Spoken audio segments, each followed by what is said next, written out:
네, 안녕하세요. 12월 29일 목요일 짱목과 말씀 수다의 시간입니다.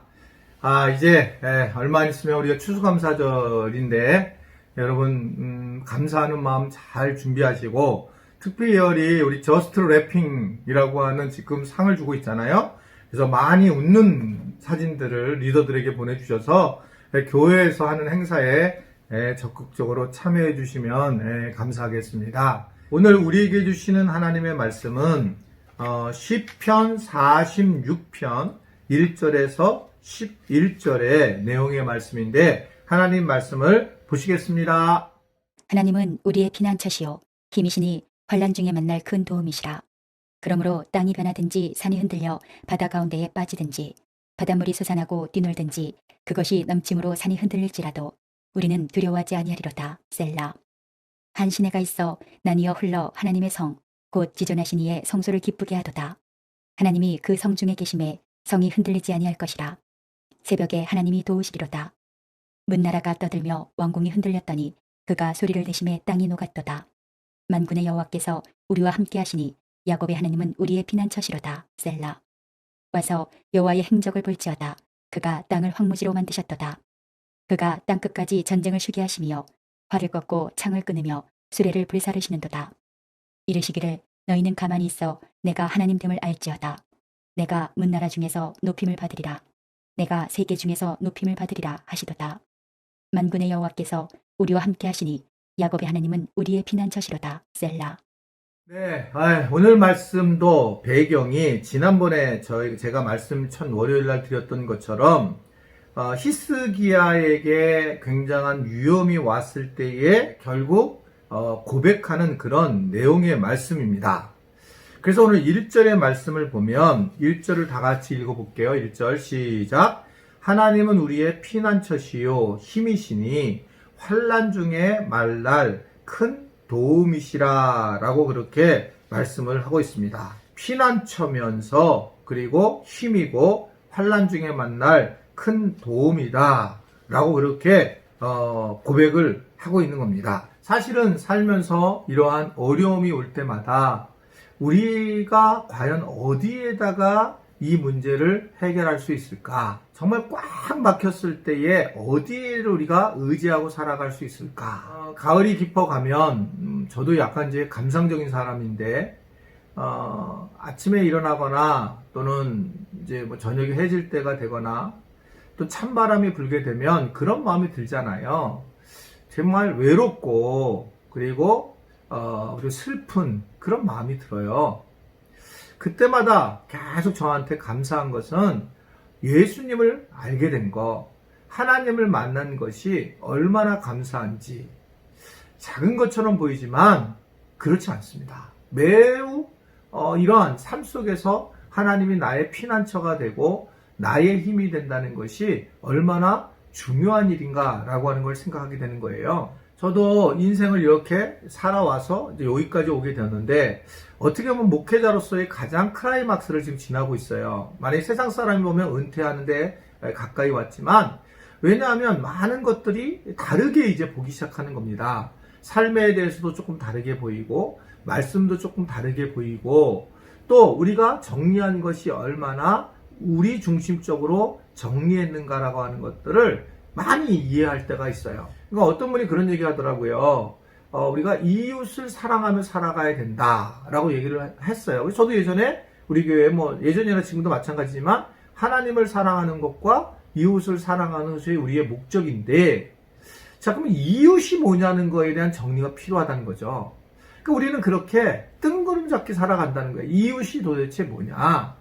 사람마다 이웃이 다른데 예수님은 딱 결정한 게 있어요. 이웃에 대해서. 그게 여러분 잘 아는 바로 강도 만난 사람 이야기죠. 이웃에 대해서 잘 모르니까 예수님이 강도 만난 이야기를 하면서 레인과 제사장이 지나가는데 근데 사마리아 사람이 지나갔다. 그리고 사마리아 사람이 그 강도 만난 사람을 도와주면서 누가 진짜 이웃인가 라고 얘기를 하세요. 그러니까 우리는 이웃이라는 부분의 정리가 되게 필요한데 결국 내게 도움이 필요한 사람들이 이웃입니다. 그렇지 않고 내가 편하고 내가 혈연으로 가까이 있는 사람, 또 우리 교회 교인만 뭐 이렇게 한정된 것은 우리가 생각하는 성경에서 말하는 이웃이 아니에요. 그러니까 이런 것들에 우리가 정리를 잘해야 된다는 것입니다. 그래서 조금 이웃에 대한 개념이 넓어져야 된다. 그래야지만 우리가 하나님이 나라를 위해서 잘 사용함을 받을 수 있다라고 하는 걸 볼 수 있습니다. 우리에게 고난이 오고 어려운 일을 계속 오게 되지만, 그렇지만 결국 하나님만을 바라보면서 우리가 이웃을 잘 섬겨나가는 것 참 필요하고, 또 하나님이 우리의 피난처라는 고백이 있는 것이 참 중요하다라고 하는 것을 생각할 수가 있습니다. 자, 여하튼 오늘 본문의 내용의 배경은 이 아스리아가 공격이 들어오는데 성전 안에서 막 두려운 상황에서 이런 고백이 일어나는 거예요. 그런데 참 놀라운 거는 4절의 말씀을 보면 한 시내가 있어 나뉘어 흘러 하나님의 성, 즉 예루살렘 성인데 곧 지전하신 이의 성소를 기쁘게 하도다라고 그렇게 이야기하고 있습니다. 결국은 이 이야기는 뭐냐면 점점 포위망이 좁혀오고 있지만 예루살렘에서 흐르는 잔잔한 시냇물에 평화를 누리고 있다라고 하는 그런 고백인 거예요. 이게 어떻게 가능할까? 참 쉽지 않을 것처럼 보이잖아요. 근데 이런 얘기가 있더라고요. 옛날에는 젊었을 때는 사실은 이렇게 노래가 좋을 때에 멜로디의 은혜를 받는 거예요. 멜로디에 이제 좋은 거예요, 멜로디가. 그래서 멜로디 음악을 듣다가 나이가 들면 이제 가사가 점진적으로 다가온답니다. 그래서 가사의 은혜를 받는다는 거예요. 은혜.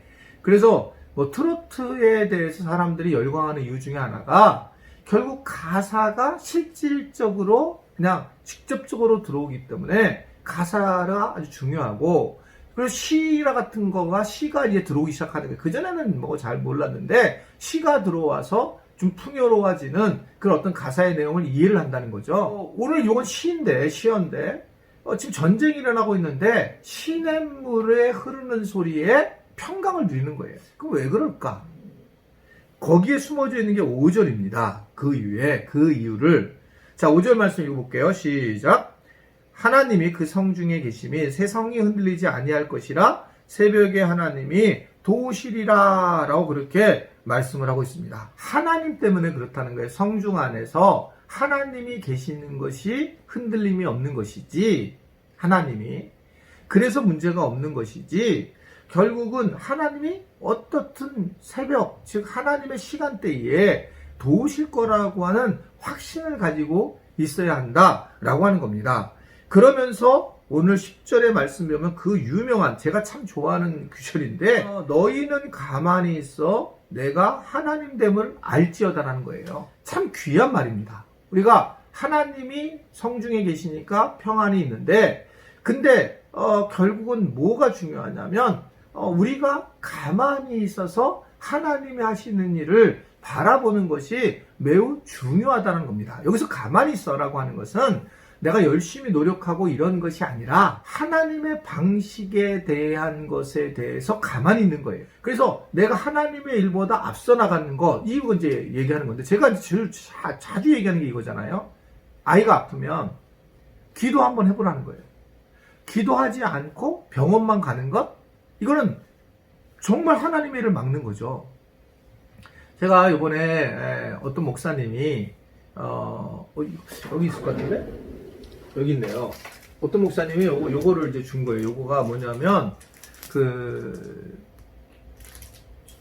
비염에 정말 특효 있다는 거예요. 그래서 비염을 이렇게 바르면 80% 이상이 나았다고 이걸 이제 선물로 주는데, 제가 이제 우리 부목사님들 두 분이 비염에 걸려서 이 두 개를 가져와서 실험을 하고 있어요. 그래서 이거를 갖다 이제 바르면 사실은 낫게 된다는 것입니다. 근데 이제 그러면 제가 그 얘기를 하면서, 사실은 저도 비염이 우리 교인들 알죠? 비염이 심했는데, 제가 또 50견도 심했는데 기도해서 나았어요. 근데 제가 비염도 기도해서 낫고, 그리고 50견도 기도해서 낫는데, 이걸 내가 강조하다 보면 너무나 신비적으로 생각할까봐 그렇지만, 그런데 근본적으로 하나님을 믿는 사람들은 이러한 경험이 있어요. 이러한 경험. 그런데 그때에 하나님이 일하시는 걸 본다는 거죠. 내가 만약에 단순히 약으로 나와도 낫는 거지만 그것보다 가만히 있어 하나님됨을 알지어다라는 그런 부분들이 얼마나 귀한가. 제가 목회할 때도 마찬가지 그래요. 목회할 때도 제가 할 수 있는 것은 하나님이 일하시도록 구조를 만들어 나가는 것.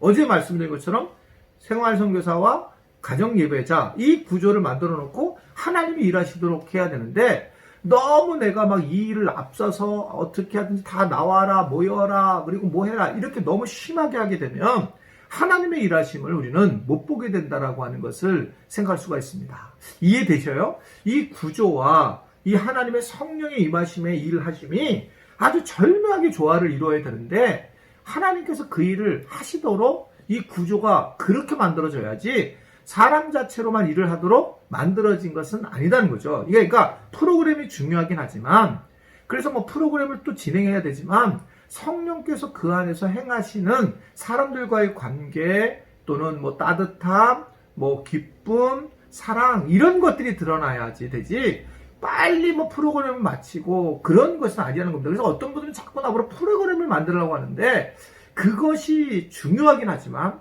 그러나 또 하나의 아주 더 중요한 것은 성령께서 일하시는 그런 환경을 조성하는 게 중요하다. 자, 오늘 이 기자는 두려움이 진짜 있지만 시편 기자는 하나님이 도와주실 거라는 확신을 가지고 있습니다.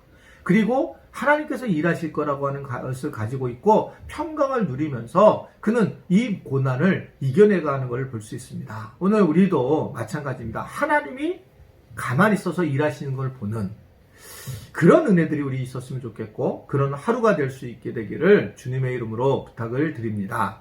기도하겠습니다. 하나님, 오늘도 우리가 말씀 수다를 듣고 시작하게 하시니 감사합니다.